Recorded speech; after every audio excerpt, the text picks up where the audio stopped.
Hey fish friends, thanks for stopping by, and if you're new here, thanks for checking out our channel. We hope you subscribe.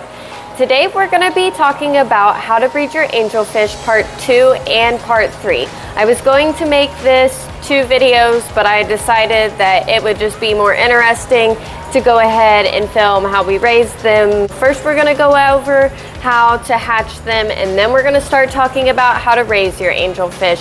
And we're going to have a little bit of explanation on why I artificially hatch them and what you can do to try to actually get your angelfish to raise the fry if that's what you're trying to do. But this is the best method to get the most fry out of your spawns. So if you want to see how to hatch and raise your angelfish fry, then stick around. Here we go.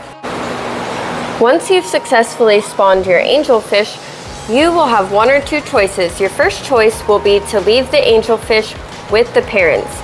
I do not use this method because it takes a long time. You have to be very patient with the parents, and a lot of times they'll just end up eating them after they become free swimming or after they become wigglers. But this is most easily achieved in a bare bottom tank with no other tank mates, and you want your TDS to be around 150 to 120, and you want your ammonia, nitrate, nitrites all 0.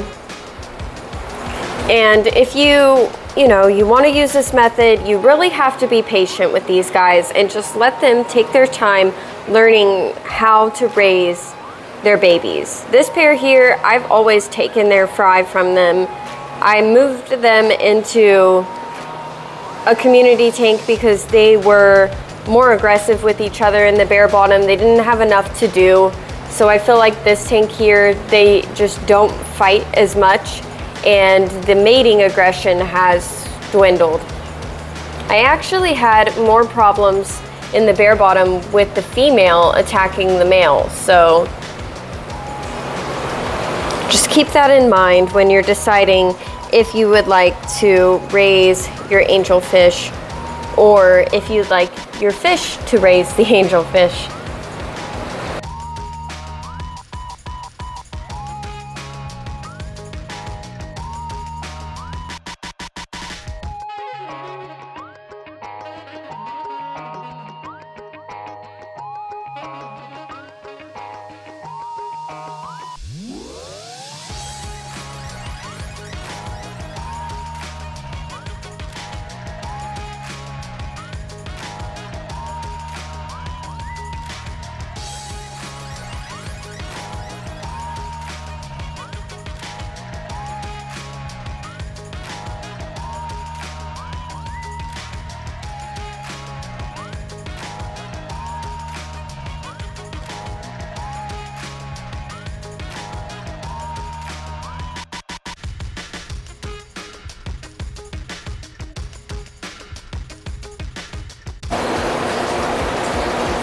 So luckily I actually had a spawn today, so I will be able to show you guys how I add the methylene blue in.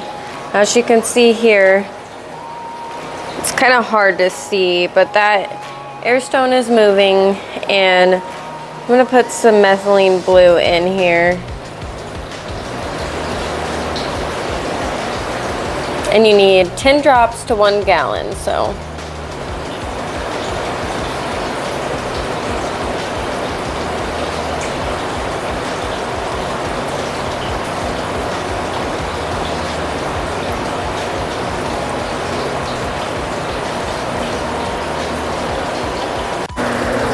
Okay, so if you guys seen part 1, we bred these angelfish, this female right here in front, the marble, and this male right here coming up, koi. They spawned, and they have a nice looking batch of eggs on this jungle valve. And we're gonna take it out and see if our hatch rate gets any better. Last time we ended up with about 20, and I only have about like maybe 10 or a handful left. There's a lot of CO2 bubbles going off because we're trying to keep this sump from taking away from the CO2 for the plants, so don't mind all the bubbles. But all right, so I'm gonna get in here and I'm gonna pull these eggs.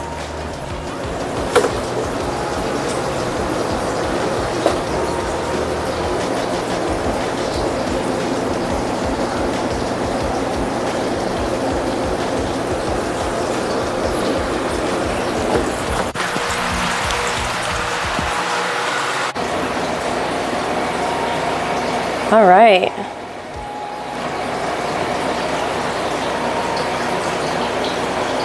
So I just got done moving this batch of angelfish that are 7 days old now into the fry rack. They should be free swimming soon. I know the camera quality never picks it up well because there is a little bit of methylene blue in the water. As you can see here, I've got most of it over here in this 1 gallon pitcher, and that is how I put them in here. I pour a little bit of it in the pitcher, and then I slowly dump the fry in, and I check my container for stray babies that could have came into the container. I normally don't have a problem though. And you see here I have some eggs that have fungused and didn't hatch, and I've already pulled quite a few of those out, and I'm going to keep pulling them. And once the methylene blue is out, I like to put a neocardinia shrimp in there, and it helps just keep any kind of fungus or maybe any uneaten food just cleaned up. It keeps the bottom clean, and I just think that it helps. After 7 days, the angelfish fry will become free swimming. Here is a batch that is about 8 days old. First day free swimming. I am going to show you guys how I prepare their first meal. Over here in the corner of the fish room is a shelf that I like to culture live foods in. The first live food that I will show you is vinegar eels. This is one of the easiest live foods to culture and is very beneficial for the angelfish fry. In the first few days, the angelfish fry may be too small to eat brine shrimp. You still want to give them freshly hatched brine, but in the meantime of the first 2 to 3 days that they are free swimming, vinegar eels are a great substitute. This here is my culture of paramecium. This one's been overtaken by some cyclops, but I will insert a clip in a few minutes and we can show you a full-blown paramecium culture. This is the one that I am harvesting out of right now. As you can see, that cloud in the center of the container. And there's just tiny microscopic life just all over the place, and I will take a few drops of this and a little pipette of my vinegar eels and feed the babies with it.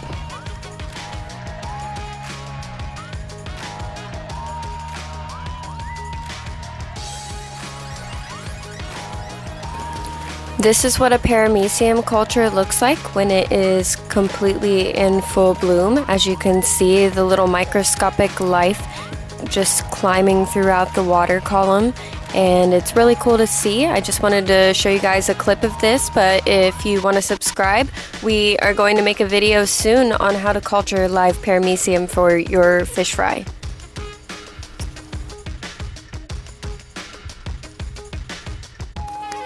So you want to use a long neck bottle for your vinegar eels, and you'll put a little piece of filter floss down at the end of the neck, and it's really hard to see in these bottles I have here, but then you'll add, just top up all the way to the top with water, and then you will have yourself a little vinegar eel harvest area. And I just take like literally 1 millimeter out in the pipette out for a small batch of, well, 200 angelfish, if you consider that small. Yeah. So you're going to use apple cider vinegar in your culture, and you'll put some apple chunks down at the bottom so that your vinegar eels can eat. And I like to dilute it with some water. Other people use different methods. If you want to check that out, if you're worried about the apple cider vinegar hurting your fry, if you don't have like a system like a fry rack like we do, I just feel like when you do have the fry rack, it's easily diluted in the system. So it's really hard to see here, but I'm showing you the paramecium that I've harvested and the vinegar eels. And we're going to feed this to our 8-day-old first day free swimming angelfish babies.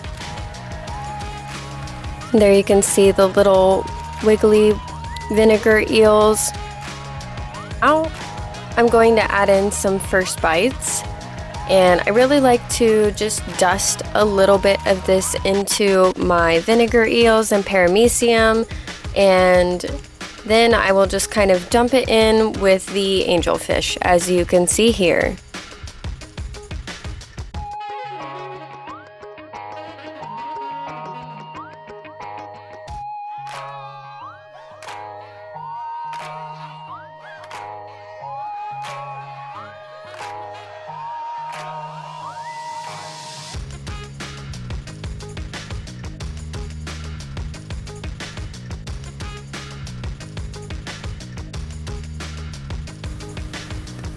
Little babies eating. They're so cute. They're just like little eyes and a tail.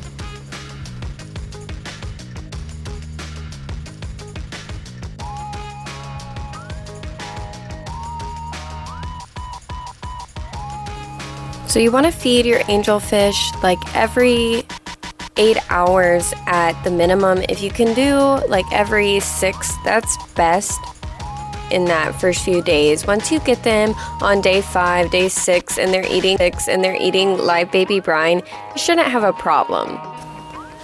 Now here are some foods that I use to get them on live baby brine. So I have some newborn fish, some Hikari first bites, and some Sarah micron fry food. And you want to use very small portions of this. I also have used egg yolk, and if you are very limited with it, you can achieve using egg yolk as well.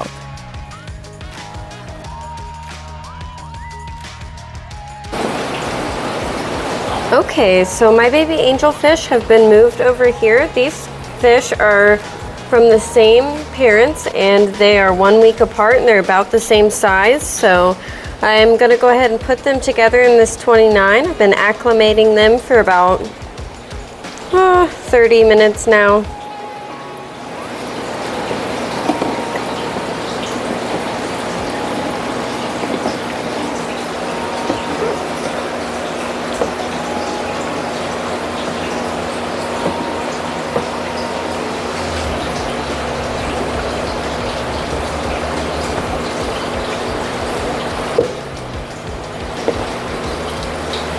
Okay, there's one of them emptied.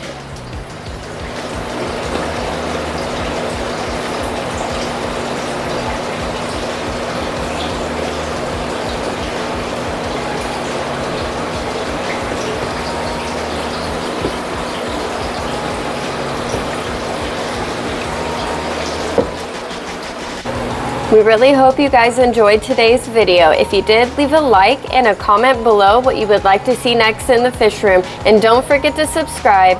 We hope you guys had a good day, and it just keeps getting better. Just keep swimming. Until next week, bye guys.